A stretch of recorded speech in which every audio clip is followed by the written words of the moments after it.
Hello friends, welcome to மக்கள் சேவை channel. இன்றைக்கி நம்ம ஒரு முக்கியமான இன்ஃபர்மேஷன் பற்றி தான் பார்க்க போகிறோம். அதாவது டிஎன்யூஎஸ்ஆர்பி போலீஸ் எக்ஸாம் அப்ளை பண்ணுறதுக்கு நாளைக்கு தாங்க கடைசி தேதி. ஸோ அப்ளை பண்ண போகிறவங்க இதெல்லாம் கட்டாயமாக தெரிஞ்சுக்கோங்க. இப்போ இதை பற்றின மொத்த இன்ஃபர்மேஷன் தான் இந்த வீடியோ வந்து பார்க்க போகிறோம். இந்த வீடியோ ஸ்கிப் பண்ணாமல் ஃபுல்லாக பாருங்கள். அது மட்டும் அல்ல, இந்த வீடியோ நிறைய பேருக்கு ஷேர் பண்ணுங்கள். ஃபஸ்ட்டு இந்த வெப்சைட் பண்ணிக்கோங்க. இந்த வெப்சைட்கான லிங்க்கை நான் டிஸ்கிரிப்ஷன் வந்து கொடுத்துட்றேன். tnusrb.tngov.in இதான் வந்து பார்த்தா அஃபீஷியல் வெப்சைட். ஓகே, அதாவது ரீசெண்டாக தமிழ்நாடு சீருடை பணியாளர் தேர்வு வாரியத்திலேருந்து பிசி எக்ஸாமுக்கான வேலைவாய்ப்பு வந்து அறிவிச்சிருந்தாங்க. நிறைய பேர் அப்ளை பண்ணியிருப்பீங்க. இன்னமும் டைம் இருக்குது, அப்ளை பண்ணிக்கோங்க. வேக்கன்சியை பொறுத்த வரைக்கும் ஆல்மோஸ்ட் உங்களுக்கு 3665 வேக்கன்சி கிட்ட கொடுத்துருக்காங்க. பதவியை பொறுத்த வரைக்கும் 2ஆம் நிலை காவலர், அதேமாரி 2ஆம் நிலை சிறை காவலர், தீயணைப்பாளர் போன்ற 3 பதவி கொடுத்துருக்காங்க. ஆண்கள் பெண்கள் 2 பேருமே அப்ளை பண்ணலாங்க. இந்த வேலைக்கு அப்ளை பண்ணுறதுக்கான கடைசி தேதி 21/9/2025. அதுக்குள்ளே இந்த வேலைக்கு ஆன்லைன் மூலமாக அப்ளை பண்ணிக்கோங்க. நாளைக்கு தாங்க கடைசி தேதி. முடிஞ்ச அளவுக்கு சீக்கிரமாக வந்து அப்ளை பண்ண பாருங்கள். ஏன்னா கடைசி நேரத்தில் சர்வர் இஷ்யூஸ் இருப்பதற்கான வாய்ப்புகள் இருக்குது. அதனால் முன்கூட்டி இன்றைக்கி அப்ளை பண்ணுங்கள்.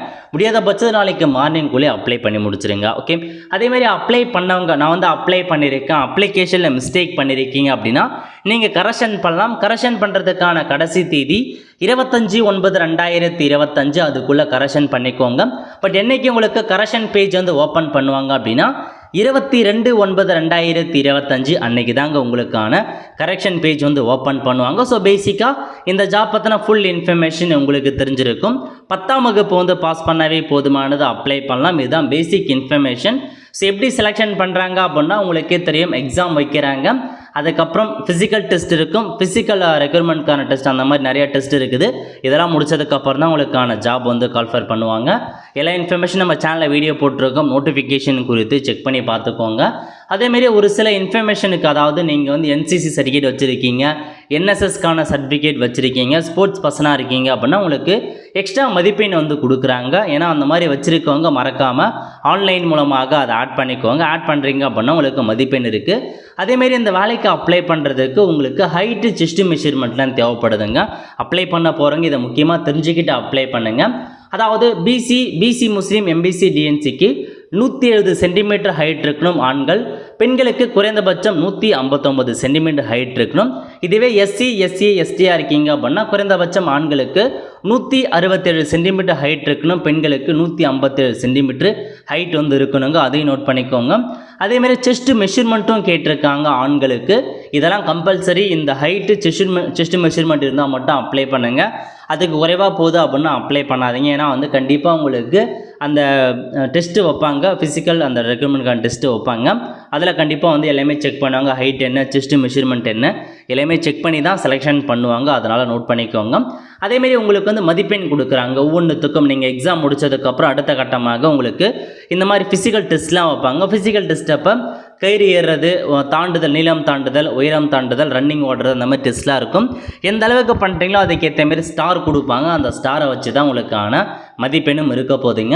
எக்ஸாமுக்கான மதிப்பெண்ணும் கணக்கில் எடுத்துப்பாங்க. ஃபிசிக்கல் டெஸ்ட்டுக்கான மதிப்பெண்ணும் கணக்கில் எடுத்துகிட்டு கடைசியாக ரிசர்வேஷன் அடிப்படையில் தான் உங்களுக்கான ஜாப் வந்து கொடுப்பாங்க. அதேமாதிரி சிறப்பு மதிப்பெண் முன்னே பார்த்த மாதிரி என்சிசிக்கு வந்து பார்த்தீங்கன்னா உங்களுக்கு அதிகபட்சமாக 2 மதிப்பெண்ணும், என்எஸ்எஸ்க்கு அதிகபட்சமாக 2 மதிப்பெண்ணும், ஸ்போர்ட்ஸ் பர்சனுக்கு அதிகபட்சமாக 2 மதிப்பெண்ணும் கொடுத்துட்றாங்க. அந்த சர்டிஃபிகேட் இருந்தாவே அப்ளை பண்ண சொல்ல அந்த சர்டிஃபிகேட்லாம் கொடுக்காதவங்க எடிட் பண்ணி கொடுத்துக்கோங்க. முடிச்சவங்க மட்டும் கொடுங்க. ஓகே, அவ்வளோதான் ஃப்ரெண்ட்ஸ். இதான் நோட்டிஃபிகேஷனில் கொடுத்துருக்க மொத்த இன்ஃபர்மேஷன். அப்ளை பண்ணுறவங்க சீக்கிரமாக அப்ளை பண்ணிக்கோங்க. கடைசி தேதி முடிய போதுங்க. அதனால் எல்லாமே தெளிவாக அப்ளை பண்ணிக்கோங்க. முன்கூட்டியே அப்ளை பண்ணுங்கள். இப்போ நீங்கள் அப்ளை பண்ணவங்க என்ன பண்ணணும் அப்படின்னா கம்பல்சரி இந்த இன்ஃபர்மேஷன் எல்லாமே செக் பண்ணுங்கள். இந்த வெப்சைட் ஓப்பன் பண்ணிட்டு இதில் கொடுத்துருக்காங்க பாருங்கள். அதாவது இந்த கிரேட் 2 போலீஸ் கான்ஸ்டபிளுக்கு நேராக போயிட்டு ஆன்லைன் அப்ளிகேஷன் இருக்குது பாருங்கள். இந்த ஆப்ஷன் நீங்கள் கிளிக் பண்ணிங்க அப்படின்னா இந்த மாதிரி தான் ஒரு பேஜ் ஓப்பன் ஆகும். இதில் போயிட்டு நீங்கள் லாகின் பண்ணுற மாரி இருக்கும். அதாவது உங்கள் யூசர் நேம் அப்ளை பண்ண சொல்ல யூசர் நேம் வந்துருக்கும். அந்த யூசர் நேமும் அதேமாரி நீங்கள் அப்ளை பண்ண சொல்ல பாஸ்வேர்டு க்ரியேட் பண்ணியிருப்பீங்க. அந்த பாஸ்வேர்டும் கொடுத்துக்கோங்க. ஒருவேளை மறந்துடுச்சு, யூசர் ஐடி மறந்துச்சு அப்படின்றவங்க ஃபர்கட் யூசர் ஐடி கொடுத்து ரிட்ரைவ் பண்ணிக்கலாம். பாஸ்வேர்டு மறந்தவங்க ஃபர்கட் பாஸ்வேர்டு கொடுத்து ரிட்ரைவ் பண்ணிக்கோங்க. யூசர் ஐடி மற்றும் பாஸ்வேர்டை கொடுத்துட்டு சைன்இன் அப்படின்ற ஆப்ஷன் நீங்கள் வந்து கிளிக் பண்ணிக்கோங்க. இந்த மாதிரி உங்களுக்கான டேஷ்போர்டு வந்து ஓப்பன் ஆகும். ஸோ நீங்கள் சரியாக அப்ளை பண்ணியிருக்கீங்களா அப்படின்னு செக் பண்ணுறது, அப்ளிகேஷன் ஸ்டேட்டஸில் போயிட்டு கம்ப்ளீட்டட் அப்படின்னு இருக்கான்னு செக் பண்ணி பார்த்துக்கோங்க. கம்ப்ளீட்டட் இருந்தால் மட்டும்தான் உங்களுக்கான அப்ளிகேஷன் கம்ப்ளீட் ஆகிருக்குன்னு அர்த்தம். ஒருவேளை இன்கம்ப்ளீட்னு இருக்குது, நாட் கம்ப்ளீட்னு இருக்குது, பட் பேமெண்ட் பண்ணாமல் இருக்குது அப்படின்னா அப்ளிகேஷன் இன்னும் முழுமையாக கம்ப்ளீட் ஆகலன்னு அர்த்தம். நீங்கள் திரும்ப எடிட் கொடுத்து நீங்கள் தாராளமாக ஃபுல்லாக கம்ப்ளீட் பண்ணிக்கலாம். நாட் கம்ப்ளீட்னு இருக்கவங்க மட்டும் நீங்கள் ஃபுல்லாக கம்ப்ளீட் பண்ணிக்கோங்க. பேமெண்ட் கம்ப்ளீட் பண்ணாதவங்க பேமெண்ட் ரிசிப்டில் போயிட்டு உங்களுக்கான ஸ்டேட்டஸை செக் பண்ணிக்கோங்க. பேமெண்ட் ஆயிருக்கா இல்லையா அப்படின்னு நீங்கள் செக் பண்ணி பார்த்துட்டு நீங்கள் அதுக்கப்புறம் பண்ணுங்க. இந்த அப்ளிகேஷன் ஸ்டேட்டஸ் கம்ப்ளீட்டட் இருந்தால் மட்டும்தான் உங்களுக்கான அப்ளிகேஷன் கம்ப்ளீட்டாக அப்ளை ஆயிருக்குன்னு அர்த்தம். ஓகே, இப்போ நீங்கள் அப்ளை பண்ணவங்க என்ன பண்ணலாம் அப்படின்னா, ஒன்ஸ் வியூ அப்ளிகேஷன் இருக்குது பாருங்கள், இந்த ஆப்ஷன் நீங்கள் பயன்படுத்தி உங்களுக்கான இன்ஃபர்மேஷன் எல்லாமே கரெக்டாக இருக்கான்னு செக் பண்ணி பார்த்துக்கோங்க.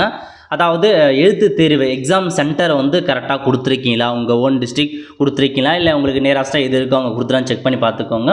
அதேமாரி பர்சனல் இன்ஃபர்மேஷன் உங்கள் நேம் கரெக்டாக இருக்கா, 10th மார்க் ஷீட் படி, அதேமாரி உங்கள் டேட் ஆஃப் பர்த் கரெக்டாக இருக்கா, ஃபாதர் நேமாக இருக்கட்டும் மதர் நேமாக இருக்கட்டும் எல்லாமே கரெக்டாக இருக்கான்னு செக் பண்ணி பார்த்துக்கோங்க. நெக்ஸ்ட்டு ஐடென்டிஃபிகேஷன் மார்க் உங்கள் உடம்புல இருக்க அங்க அடையாளங்கள் 2 கொடுத்துருப்பீங்க, அதுவும் கரெக்டாக இருக்கான்னு செக் பண்ணிக்கோங்க.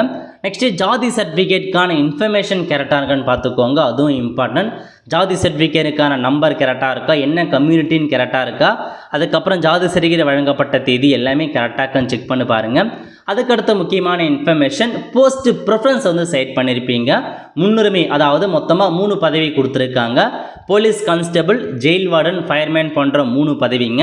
நீங்கள் உங்களுக்கு 3 பதவியில் எந்தெந்த பதவி ஃபஸ்ட்டு, செகண்ட், தேர்ட் அந்த மாதிரி ப்ரிஃபரன்ஸ் கேட்டிருப்பாங்க. ஏன்னா இப்போ நீங்கள் செலக்ட் ஆகிறீங்க அப்படின்னா மொதல் பதவிக்கு செலக்ட் ஆகிட்டீங்க அப்படின்னா மொதல் பதவி கொடுத்துருவாங்க. செகண்ட், தேர்டு பதவிக்கு உங்களுக்கு எலிஜிபிள் இருக்காது.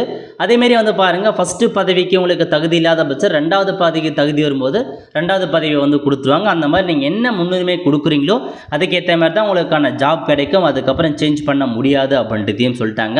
இப்போ நீங்கள் பார்த்தா போலீஸ் கான்ஸ்டபிளே ஃபஸ்ட்டு செலக்ட் ஆகிட்டீங்க அப்படின்னா, இல்லை எனக்கு போலீஸ் கான்ஸ்டபிள் வேணாம் நான் ஃபயர்மேனுக்கு எடுத்துக்கிறேன் அப்படின்னா ஒத்துக்க மாட்டோம் அப்படின்னு சொல்லியிருக்காங்க.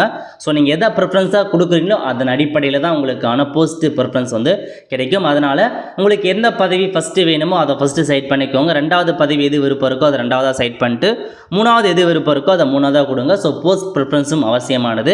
நெக்ஸ்ட்டு அட்ரஸ் கரெக்டாகான்னு செக் பண்ணி பார்த்துக்கோங்க. அதெல்லாம் மேக்ஸிமம் கரெக்டாக கொடுத்துருப்பீங்க, ஒன்றும் பிரச்சனை இல்லை. நெக்ஸ்ட்டு 10th டீட்டெயில்ஸ், அதாவது உங்களுக்கு 10th இன்ஃபர்மேஷன், சர்டிஃபிகேட் நம்பர், உங்கள் ஸ்கூல் நேம், அதேமாரி நேம் ஆஃப் த போர்டு கரெக்டாக இருக்கா அப்படின்னு கொடுத்துக்கோங்க. கொடுத்துட்டு உங்களுடைய மார்க்கை பார்த்தா கரெக்டாக இருக்கும் செக் பண்ணி பார்த்துக்கோங்க. ஏதாச்சும் மிஸ்டேக் பண்ணியிருக்கீங்களா இல்லையான்றத. கொரோனாவில் பாஸ் பண்ணவங்க பார்த்தா அதிகபட்ச மதிப்பெண் 500 சைட் பண்ணிட்டு நீங்கள் பெற்ற மதிப்பெண்ணில் பாஸ் அப்படின்னு மென்ஷன் பண்ணால் போதுமானதுங்க.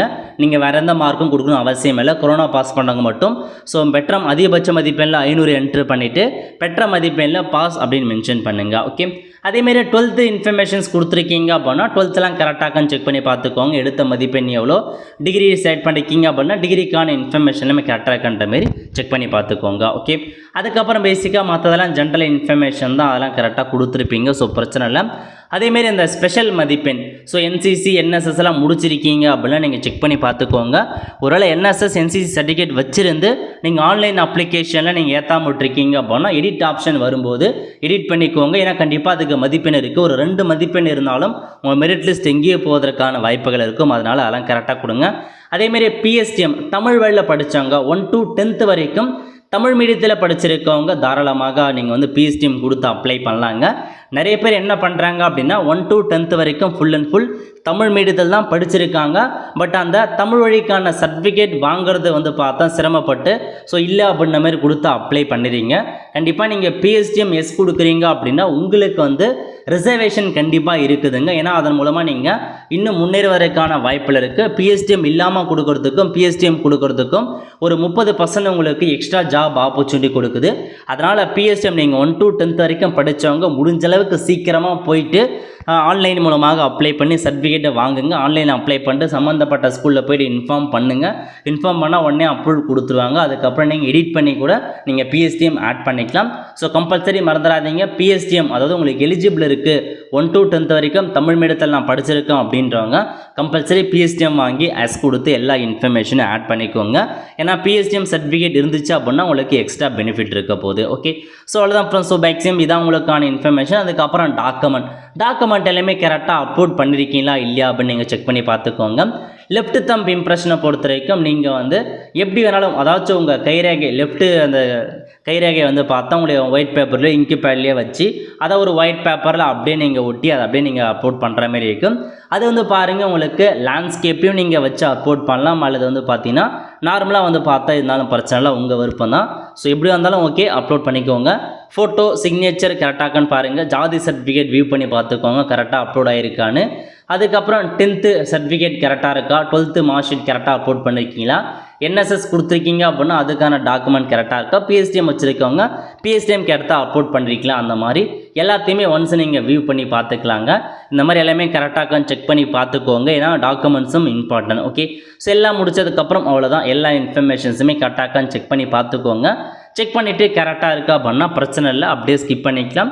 ஏதாச்சும் மிஸ்டேக் பண்ணியிருக்கேன் எடிட் பண்ணியிருக்கேன் அப்படின்னா நீங்கள் எடிட் பண்ணிக்கோங்க. என்னைக்கு எடிட் பண்ணலாம் அப்படின்னா 22/9/2025 முதல் நீங்கள் எடிட் பண்ணலாங்க. ஸோ தாராளமாக எடிட் பண்ணிக்கோங்க எடிட் பண்ணுறவங்க, ஏன்னா ஃப்ரீ ஆஃப் காஸ்ட் தான் நீங்கள் எடிட் பண்ண போகிறீங்க, எடிட் பண்ணிக்கலாம். ஓகே, ஸோ அப்ளை பண்ணவங்க ஒன்ஸ் நீங்கள் வியூ பண்ணி இன்ஃபர்மேஷன் செக் பண்ணி பார்த்துக்கோங்க. அதேமாரி இதுக்கப்புறம் அப்ளை பண்ணதுக்கப்புறம் என்ன நடக்கும் அப்படின்னா எக்ஸாமுக்கான தேதி வந்து 9/11/2025 கொடுத்துருக்காங்க எக்ஸாமுக்கான தேதி. ஸோ ஒரு 10 டேஸுக்கு முன்னாடி உங்களுக்கான அட்மிட் கார்டு, உங்களுக்கு 10வது மாதம் எண்டில் அட்மிட் கார்டு அதாவது ஹால் டிக்கெட் ரிலீஸ் பண்ணுவாங்க. அப்போ நீங்கள் ஹால் டிக்கெட் டவுன்லோட் பண்ணிவிட்டு எக்ஸாம் அட்டன் பண்ணுற மாதிரி இருக்குங்க. இதுக்கப்புறம் அப்ளை பண்ண போகிறவங்க இதுமாரி தான் எல்லா டாக்குமெண்ட்ஸும் ரெடி பண்ணிட்டு அப்ளை பண்ணிக்கோங்க. எப்படி ஆன்லைன் மூலமாக அப்ளை பண்ணுறதுக்கு வந்து நம்ம சேனலில் வீடியோ போட்டிருக்கோம், அதுக்கான லிங்க்கை நான் டிஸ்கிரிப்ஷன் வந்து கொடுத்துறேன், அந்த வீடியோ பார்த்து நீங்களே அப்ளை பண்ணிக்கோங்க. முடிஞ்சளவுக்கு சீக்கிரமாக அப்ளை பண்ணுங்கள், அப்போ தான் உங்களுக்கு எந்த விதமான சர்வர் இஷ்யூம் இல்லாத சரியாக வந்து ஒர்க் ஆகும். ஆல் த ஃப்ரெண்ட்ஸ், கண்டிப்பாக இந்த வீடியோ பிடிச்சா லைக் பண்ணுங்கள், அது மட்டும் அல்ல இந்த வீடியோ நிறைய பேருக்கு ஷேர் பண்ணுங்கள். அடுத்து ஒரு நிலையில் சந்திப்போம். நன்றி, வணக்கம்.